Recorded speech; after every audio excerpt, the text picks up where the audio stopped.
تھی شازیہ واصف ان کا نام ہے، اور انہوں نے یہ ایک بہت ہی اچھی کوشش کی ہے کہ پورے قرآن پاک میں سے کچھ آیات کا انتخاب کر کے ان کا ترجمہ لکھا ہے اور کچھ چیزوں کا خلاصہ. مثلا سورۃ الفاتحہ ہے تو اس کو ایک پیج میں انہوں نے خلاصہ کر دیا ہے اور اس کی موٹی موٹی باتیں بتا دی ہیں. پھر اسی طرح سورۃ البقرہ ہے تو 1 سے 5 آیت کا خلاصہ، پھر آگے اسی طرح. تو یہ پورے 30 پارس کا انہوں نے اس طرح کیا ہے. اس میں یہ ہے کہ جو شخص پورے 2 گھنٹے کا، ایکچولی انہوں نے اپنی برانچ میں 26 ڈیز کا شاید ٹائم ٹیبل اس طرح کا بنایا ہے جس میں پورا قرآن تو نہیں ہوگا بیچ میں، لیکن مختلف صورتوں کی اہم آیات اور اس سے متعلق جو اس کا خلاصہ اور اس میں جو پوائنٹس ہیں وہ لکھے ہوئے ہیں. مثلا آیت 183 سے 188 تک یہ جو رمضان کی آیتیں ہیں انہوں نے اس کے بارے میں لکھا ہوا ہے. روزوں کا مقصد حصول تقوی، اللہ کا احساس، اس کی محبت اور خوف، تقوی کے حصول کے طریقے، رمضان میں کرنے کے کام.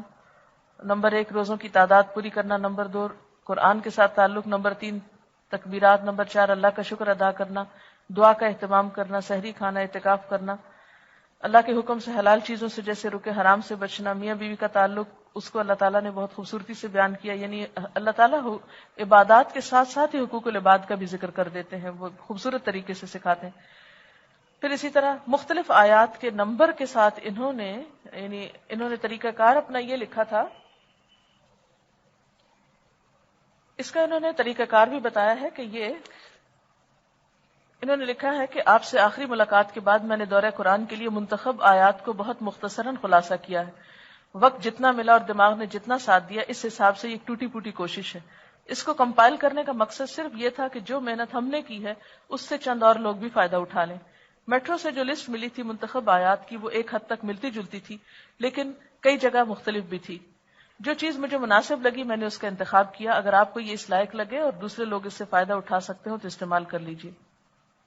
ایک بہت خوبصورت احساس جو مجھے ہوا اس دوران وہ آپ سے شیئر کرنا چاہوں گی.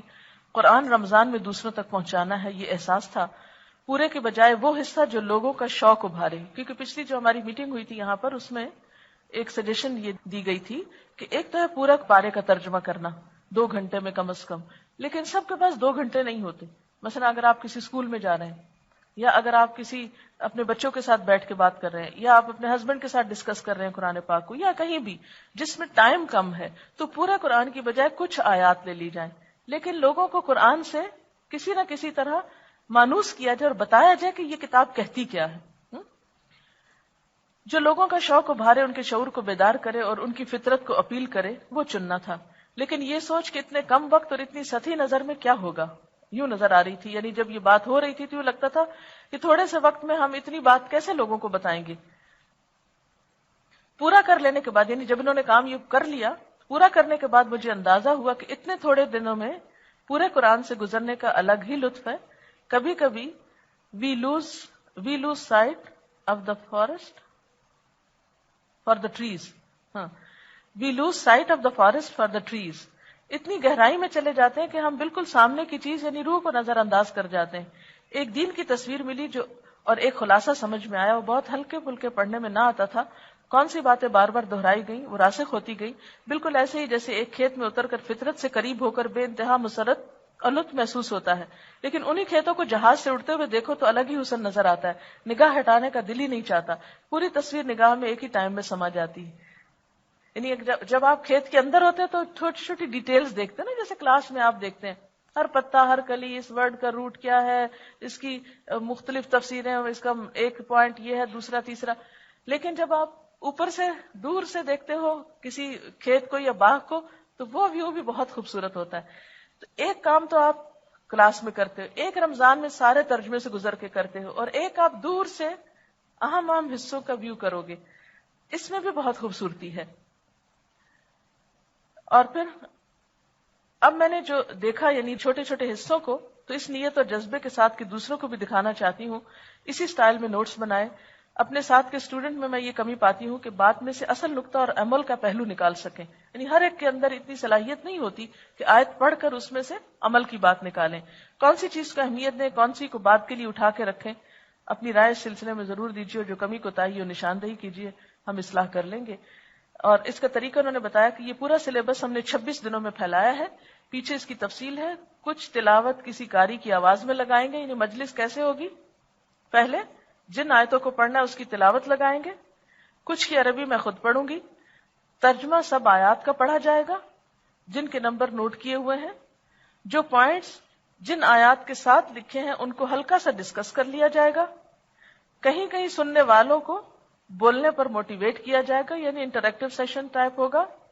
منتخب شدہ آیات کی پوری فہرست اویلیبل کی جائے گی، یعنی لوگوں کو بھی دے دی جائے گی.